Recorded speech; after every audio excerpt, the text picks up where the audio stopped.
आकाश वर्षा जैसे सुनहरे वक्त पर सभी अपने परिवार के साथ एक अच्छा वक्त बिताते हैं, पर हेनरी नाम का लड़का हॉस्पिटल में एक ऐसे पर्सन से मिलने जा रहा है जिसने उसकी जिंदगी संवार दी है, जिसका भुगतान वो अपनी जिंदगी में कभी नहीं कर पाएगा। डॉक्टर के इतना कहते ही उसकी मां मरने वाली है। हेनरी पूरा पागल होकर डॉक्टर से सवाल करने लगता है, आखिर ये कैसे हो सकता है। पिछले वक्त ही मैं मिलिट्री की छुट्टियों में आया था तो वो बिल्कुल तरोताजा थी, वो तो बस अभी 50 की है, तो ये कैसे हो सकता है। ओह तरोताजा, हाँ बिल्कुल, शायद इसे ही कहा जाता है एक निकम्मा बेटा पालना। नर्स हेनरी को शांत करवाती है और डॉक्टर जानते हैं इतनी कम उम्र में इन चीजों से गुजरना बिल्कुल आसान नहीं होता। तुम्हारी माँ को एक लाइलाज बीमारी है और ऐसे अचानक ही बीमारी नहीं होती है। मैं पूरे यकीन से कह सकता हूँ ये पिछले 20 सालों से है, और तुम्हारा ये कहना कि वो बिल्कुल सही थी तो ये अपने आप में ही चौंकाने वाली बात है कि उन्होंने अपनी ये बीमारी तुमसे इतनी छुपा कर रखी। मैं दावे से कह सकता हूँ उन्होंने अपने पिछले 5 साल किन कठिनाइयों में बिताए होंगे पेन किलर्स खाकर। ऐसा लगता है मानो तुम्हारे शरीर के अंदर लगातार चाकू गोचा जा रहा हो और तुम्हें इसके बारे में पता तक नहीं, तो फिर तुम एक नाकारा बेटे हो। हेनरी जो कि अभी कुछ समझ तक नहीं पा रहा था, वो बस डॉक्टर से विनती करता है मेरी माँ को बचा लीजिए। डॉक्टर के लिए अभी कुछ कर पाना भी मुश्किल है क्योंकि हेनरी की माँ के पास 1 महीना ही बचा है और हेनरी अभी जो चीज कर सकता है वो अपनी माँ के साथ इन आखिरी पलों को बिताए। वेंटिलेटर पे उसकी माँ काफी बुरी कंडीशन में थी और हेनरी अपने आप से सवाल कर रहा था, क्या वाकई में अपनी माँ के लिए कुछ नहीं कर सकता हूँ सिवाय उन्हें मरता देख। उनके चले जाने के बाद जो चीज मेरे पास बचेगी वो बस उनकी यादें हैं, लेकिन इस पल भी हेनरी को वो सब बुरी यादें याद आती है जब वो अपनी माँ से लड़ाई कर रहा था। माँ फिर से फेक कॉपी लेकर आ गए। मेरे दोस्त मुझ पे हंसते हैं, आप ऐसी चीजें क्यों करती हो, मैंने आपको सही फोटो तो दिखाया था। पर बेटा मैं तो खरीद चुकी हूँ और ये सही तो दिख रहा है, मैं ये नहीं पहनने वाला, जाइए इसे बदल के लाइए। एक बार जब उसकी माँ की पेन किलर्स खत्म हो गई थी तब उन्होंने हेनरी को लाने के लिए कहा था, पर हेनरी वीडियो गेम खेलने के कारण उनकी बातों को अनसुना करने लगता है। उसकी माँ बताती है ये मेरी ही गलती है जो मैंने एडवांस में नहीं रखी, पर प्लीज बेटा तुम जाके ला सकते हो। हेनरी उनकी बातें तक नहीं सुनता और गेम हारने पे अपनी माँ को ही कोसता है। इन बातों को याद कर हेनरी अब काफी ज्यादा पछतावा महसूस कर रहा था और वो बस यही चाहता था कि काश कोई ना कोई तरीका तो हो मेरी माँ को बचाने के लिए। मैं कुछ भी करने के लिए तैयार हूँ।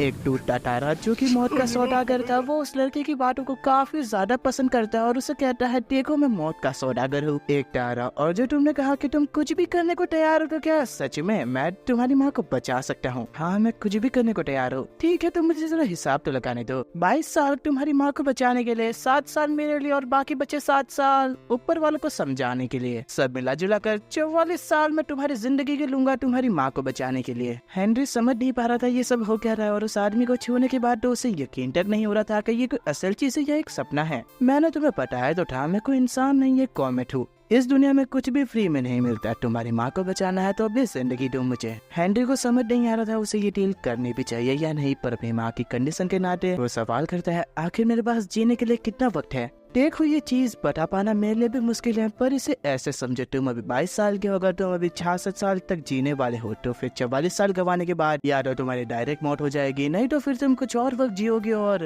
ये समझ लेना कि ये कॉन्ट्रैक्ट साइन करने वाले किसी की भी मौत आम तरीके से नहीं होती, वो हमेशा एक्सीडेंट में ही मरता है। तो फिर मुझे बताओ क्या तुम इस कीमत को चुकाने को तैयार हो? हेनरी अपनी माँ की कंडीशन को देख कर सोचना शुरू कर देता है क्योंकि वो फैसला नहीं कर पा रहा था कि उसे हाँ कहना भी चाहिए या फिर नहीं। उसकी चुप्पी से ही वो कॉमेट यहाँ से जाने की बातें करता है क्योंकि उसके पास फालतू वक्त नहीं है ऐसे वक्त बर्बाद करने के लिए। रुक जाओ मैं ये करूँगा। मिलिट्री देने के बाद जो सबसे पहली चीज मैंने फेस की है वो मेरी माँ को मरता देखना है। बॉस बेटा तुम्हारा राइटर बहुत बढ़िया, ये लो कॉन्ट्रैक्ट पढ़ लो, यहाँ साइन करना है, यहाँ पे फिंगरप्रिंट भी चल सकते हो और तुम्हारा फेस भी स्कैन होगा। खैर तो फिर ये डील पक्की हुई हम दोनों के बीच। कॉन्ट्रैक्ट की कंप्लीट होते ही हेनरी की आंखें खुलती है और ये सब उसे एक सपना लग रहा था और वो अपनी शकल तक देखता है, पर उसकी माँ बाथरूम से बाहर निकल के हेनरी से सवाल करती है पता नहीं पर मैं क्यों जवान दिखने लगी हूँ। अगले दिन हेनरी ने डॉक्टर से बात कर ली थी कि वो बचे कुछ दिन अपनी माँ को घर पे रखकर उनका ध्यान रखना चाहता है। डॉक्टर को वो काफी इमोशनल लग रहा था, पर असल वजह तो कुछ और ही है। हेनरी की माँ काफी ज्यादा तरोताजा फील कर रही थी, उनके शरीर में किसी तरह का दर्द भी नहीं हो रहा था और मानो जैसे कि सारी बीमारी अभी जा चुकी हो। उनकी स्किन इतनी ज्यादा मुलायम थी मानो जैसे कि कोई रबर हो, पर हेनरी उन्हें ऐसा सब करने से मना करता है क्योंकि लोग देख रहे थे। उसकी माँ यही नहीं रुकती और वो बताती है तुम्हारे पैदा होने के वक्त मुझे सरोगी से करनी पड़ी थी और उसका स्कार भी जा चुका है, देखो। घर जाते वक्त हेनरी अपनी माँ के रिकवरी के बारे में सोचता है और उसके पास कितना वक्त बचा है जीने के लिए, 10 या 20 साल। रोड क्रॉस करते वक्त हेनरी को काफी नजदीकी मौत का सामना करना पड़ता है, जिस कारण वो सोच में पड़ जाता है अगर मैं मर जाऊंगा तो मेरी माँ अकेले पड़ जाएगी। लेकिन माँ उस कार ड्राइवर से ही लड़ना शुरू कर देती है, ड्राइविंग करना आता है कि नहीं तेरे को। पर वो आदमी आजकल के बच्चों के बर्ताव के बारे में बातें करने लग जाता है, बड़ों की तो इज्जत करना ही नहीं आता। हेनरी अपनी माँ को यहाँ से चलने के लिए कहता है, पर वो आदमी उसकी माँ को गाली दे देता है, जिस कारण हेनरी काफी गुस्से में कहता है तूने इन्हें कुछ भी कैसे कहा, माफी मांग। घर पहुँचने के बाद हेनरी की माँ खुद के चेहरे को आईने में निहारती जा रही थी और हेनरी सोच रहा था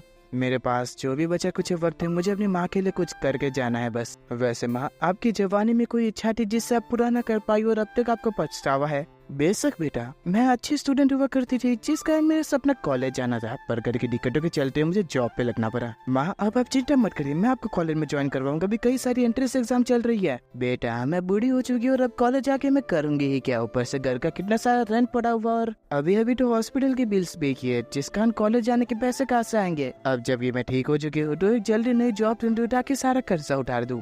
वो इस टॉपिक को यही छोड़ के खाना बनाने जा रही थी, पर उनका बेटा जिद करने लगता है, माँ मैं सारा पैसा चुका दूंगा, आप चिंता मत करिए, आप बस कॉलेज जाइए। जिस कारण उसे अपनी माँ के साथ कई सारी बहस करनी पड़ती है और वो अपनी माँ से कहता है, माँ देखिए आप दोबारा जवान हो चुकी है, आपको कोई शक नहीं हो रहा, भला जवान हो कैसे गई? जबकि तुम कह रहे हो तो हाँ, वैसे मैं वापस जवान हुई तो हुई कैसे? कहीं तुमने कुछ तो नहीं किया ना बेटा? हाँ मैंने। पर उसे याद आता है अगर वो अपनी माँ को बता दे कि मैंने अपनी जिंदगी देकर आपको दोबारा ठीक किया है तो फिर उन्हें काफी बुरा लगेगा।